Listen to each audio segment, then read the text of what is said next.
Hello everyone. आज आपण पाहणार आहोत की हाऊ टू अप्लाय कॉम्पॉप कसा अप्लाय करायचा ते.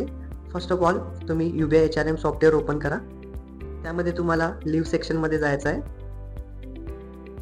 लिव्ह सेक्शनमध्ये गेल्यानंतर इथे खाली प्लस चिन्ह दिसेल, त्यावर क्लिक करा. त्यावर क्लिक केल्यानंतर दोन ऑप्शन दिसतील, leave application, time off application. Then आपल्याला टाईम ऑफ सिलेक्ट करायचा आहे.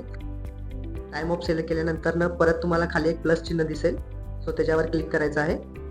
त्यावर क्लिक केल्यानंतर तुम्हाला कोणत्या डेटला ॲप्लिकेशन करायचं आहे, कोणत्या दिवशी कॉम्पॉप घ्यायचं ती डेट सिलेक्ट करा. फॉर एक्झाम्पल मी 16 करतोय. देन ओके करा.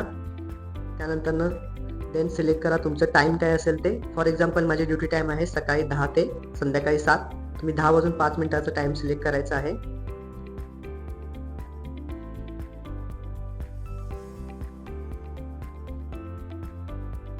देन ऑफसाठी 6 वाजून 55 मिनिटाचा करायचा आहे. ओके, कारण तो आपला जो ड्युटी टाईम आहे त्याच्या मधलं टाईम आपल्याला सिलेक्ट करावं लागतं, त्याशिवाय ते कॉम्पॉप अप्लाय होत नाही. जर तुमची ड्युटी 10 ते 7 असेल आणि तुम्ही स्ट्रेट फॉरवर्ड 10 ते 7 टाईम सिलेक्ट केला तर ते कॉम्पॉप अप्लाय होत नाही. तुमचा जो ड्युटी टाईम असेल त्याच्यामधील टाईम तुम्हाला सिलेक्ट करावा लागेल.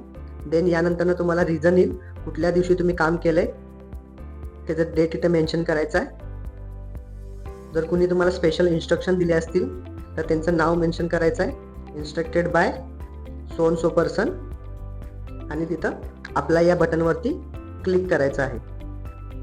क्लिक केल्यानंतर तुमचा जो कॉम्पॉप असेल ते तुमच्या इमिजिएट इन्चार्ज डिपोटी जे असतील UBI मध्ये त्यांच्याकडे जाईल. त्यांची परमिशन मिळाल्यानंतर HR डिपार्टमेंटला जाईल आणि HR डिपार्टमेंट सगळे डिटेल चेक करून ते अप्रूव्ह करू शकतो.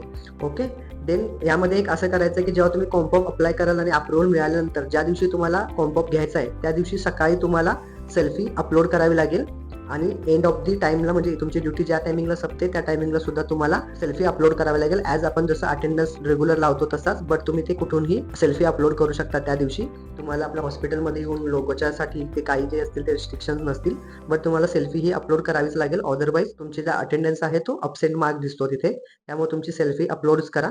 अजून काही तुम्हाला जर ह्याच्याबद्दल शंका असेल किंवा क्वेरी असतील तर HR डिपार्टमेंटशी कॉन्टॅक्ट करा, आम्ही तुम्हाला पूर्ण माहिती देऊ. थँक्यू.